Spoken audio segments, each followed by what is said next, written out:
Hi നമസ്കാരം. Voice of മുജീബിലേക്ക് ഏവർക്കും സ്വാഗതം. ചാനൽ ആദ്യമായി കാണുന്നവർ സബ്സ്ക്രൈബ് ചെയ്യുക, ലൈക്ക് ചെയ്യുക, നിങ്ങളുടെ അഭിപ്രായങ്ങൾ കമൻറ്റായി രേഖപ്പെടുത്തുക. IPL 2026 സീസൺ 19 ഡൽഹി ക്യാപിറ്റൽസ് വലിയ ബഹളങ്ങളില്ലാതെയാണ് ഈ IPLനെത്തുന്നത്. പക്ഷേ സൂക്ഷിക്കേണ്ട ടീം തന്നെയാണ്. പ്ലേ ഓഫിലെത്താൻ സാധ്യത കൽപ്പിക്കപ്പെടുന്ന ടീമുകളിൽ ഒന്നു തന്നെയാണ് ഡൽഹി ക്യാപിറ്റൽസ്. എന്നാൽ പ്രതീക്ഷിക്കപ്പെടുന്ന താരങ്ങൾ മികച്ച പ്രകടനങ്ങൾ പുറത്തെടുത്താൽ ഡൽഹിക്ക് കിരീടം നേടാനും സാധിക്കും എന്നതിൽ സംശയമില്ല. ഡൽഹിയുടെ വിജയസാധ്യതകൾ പറയുന്നതിന് മുമ്പ് ഒരു ഇന്റർനാഷണൽ മത്സരം പോലും കളിക്കാതെ 8 കോടിക്ക് മുകളിൽ വിളിച്ചെടുക്കപ്പെട്ട ഒരു താരമുണ്ട്. ആ താരത്തെക്കുറിച്ച് പറയാതിരിക്കാൻ കഴിയില്ല. അത് മറ്റാരുമല്ല, ജമ്മു കാശ്മീരിൻ്റെ ആക്കിബ് നബീദാർ.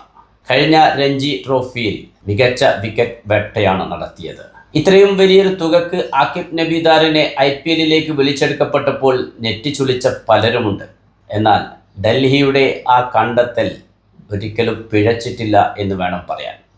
2024-2025 സീസണിൽ 44 വിക്കറ്റ് നേടിയ താരമായിരുന്നു ആക്കിബ് നബീദാറെങ്കിൽ 2025-2026 സീസണിൽ 60 വിക്കറ്റുകളാണ് നേടിയെടുത്തത്. സെമി ഫൈനലിൽ ബംഗാളിനെതിരെ, ഒരുപക്ഷെ ബംഗാളിനെ സെമി ഫൈനലിൽ നിന്ന് പുറത്താക്കിയത് ആക്കിബ് നബീദാറിൻ്റെ ഒരൊറ്റ പ്രകടനം തന്നെയാണ്. ആദ്യ ഇന്നിങ്സിൽ 4 വിക്കറ്റും രണ്ടാം ഇന്നിങ്സിൽ 5 വിക്കറ്റും. ഫൈനലിൽ കർണാടകയ്ക്കെതിരെ, സ്വന്തം തട്ടകത്തിൽ രഞ്ജി ട്രോഫി ഫൈനൽ കളിച്ച കർണാടകയ്ക്കെതിരെ ജമ്മു കാശ്മീരിൻ്റെ താരമായ ആക്കിബ് നബീദാർ നേടിയത് 5 വിക്കറ്റുകളായിരുന്നു. ഒരു ഇന്നിങ്സിൽ മാത്രം. രണ്ടാം ഇന്നിങ്സ് കർണാടകയ്ക്ക് കളിക്കേണ്ടി വന്നില്ല.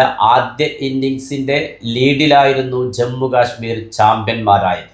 കഴിഞ്ഞ സീസണിൽ ജമ്മു കാശ്മീരിനെ ചാമ്പ്യന്മാരാക്കിയത് ആക്കിബ് നബീദാർ എന്ന ആ ബൗളറുടെ മികവ് തന്നെയായിരുന്നു. അതുകൊണ്ട് തന്നെ ഇത്തവണ IPLൽ ഏറ്റവും പേടിക്കപ്പെടേണ്ട താരം തന്നെയാണ് ആക്കിബ് നബീദാർ എന്നതിൽ സംശയമില്ല. താരത്തിൻ്റെ ബൗളിംഗ് സ്പീഡ് 120-130 ആവറേജ് എങ്കിലും കൃത്യതയാർന്ന ബൗളിംഗ് കൊണ്ട് ബാറ്റർമാരുടെ വിക്കറ്റ് നേടിയെടുക്കുന്ന താരമെന്ന പേര് നേടിക്കഴിഞ്ഞു ആക്കിബ് നബീദാർ. ഫൈനലിൽ സാക്ഷാൽ KL രാഹുലിനെയും കരുൺ നായരെയുമെല്ലാം മടക്കി അയച്ചത് ആക്കിബ് നബീദാറിൻ്റെ പ്രകടനം തന്നെയായിരുന്നു.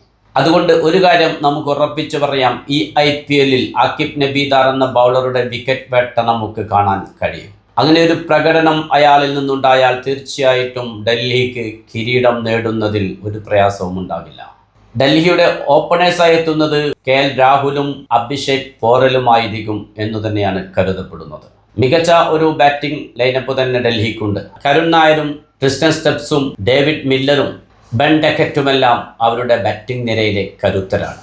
പൃഥ്വി ഷാ, പാത്തും നിസംഗ, സാഹിൽ പരാഗ് ഇവരും ഡൽഹിയുടെ ബാറ്റിംഗ് നിരയിലുണ്ട്. ഓൾറൗണ്ടർമാരായി ക്യാപ്റ്റൻ അക്സർ പട്ടേലും നിതീഷ് റാണയും സമീർ റിസ്വിയും അശുതോഷ് ശർമ്മയും, കൂടാതെ വിബ്രാജ് നിഗം, അജയ് മണ്ഡൽ, ത്രിപുരാന വിജയ്, മാധവ് തിവാരി ഇവരെല്ലാം അടങ്ങുന്നതാണ് ഡൽഹി ക്യാപിറ്റൽസിൻ്റെ ഓൾറൗണ്ടേഴ്സ്.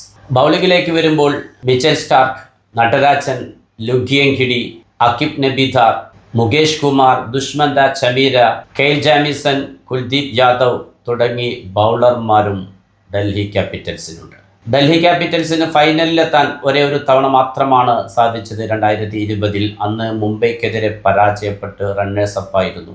ഈ IPLൽ കിരീടം നേടാനായാൽ ഡൽഹി ക്യാപിറ്റൽസിന് അത് ചരിത്രമാകും, ആദ്യ കിരീടമാകും. KL രാഹുലും അശുതോഷ് ശർമ്മയും ഡേവിഡ് മില്ലറുമെല്ലാം അവരുടെ കഴിവിനൊത്ത പ്രകടനം ടീമിന് വേണ്ടി കാഴ്ചവെക്കാനായാൽ കിരീടമെന്ന സ്വപ്നം അകലെയല്ല ഡൽഹി ക്യാപിറ്റൽസിന്. ആദ്യ കിരീടത്തിലേക്കുള്ള ഡൽഹി ക്യാപിറ്റൽസിൻ്റെ വഴികൾ എളുപ്പമാകട്ടെ എന്ന് ആശംസിച്ചുകൊണ്ട് തൽക്കാലം നിർത്തുന്നു. പുതിയ ക്രിക്കറ്റ് വിശേഷങ്ങളുമായി നിങ്ങളിലേക്ക് വീണ്ടും എത്തും. നിങ്ങളുടെ സ്വന്തം വോയിസ് ഓഫ് മുജീബ്.